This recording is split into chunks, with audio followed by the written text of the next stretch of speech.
അതുകൊണ്ട് മുഖ്യമന്ത്രിക്കെതിരെ മെക്കിട്ട് കയറാണെന്നും K M Shaji ആയിട്ടില്ല. കെ എം ഷാജിയുടെ ഒരു കാര്യം പറയാനുള്ളത്, ആ നാക്ക് വാക്യകത്ത് ഒതുക്കി വെച്ച് മര്യാദയ്ക്ക് ജീവിച്ചു പോകുന്നതാണ് നല്ലത്. ഷാജിക്ക് വർത്തമാനം പറയാനെന്നും മുഖ്യമന്ത്രിക്കെതിരെ വർത്തമാനം പറയാനെന്നും കെ എം ഷാജി ആയിട്ടില്ല.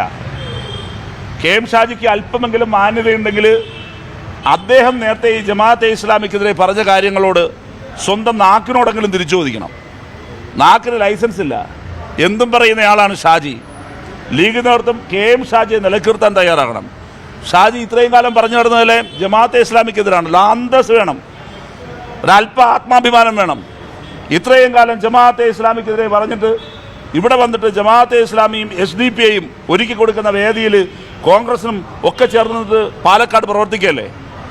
എന്തേ അല്പ അന്തസ്സുണ്ട്, അഭിമാനം ഉണ്ടെങ്കിൽ സഖാവ് പിണറായിയുടെ മെക്കിട്ടല്ല ഷാജി കയറേണ്ടത്. VD സതീശനോട് പറയണം ഈ മതരാഷ്ട്രവാദികളെ ഇറക്കിവിടാൻ, ഈ ബന്ധം വേർപെടുത്താൻ പറയാൻ. എന്തേ അത് പറയാത്തെ?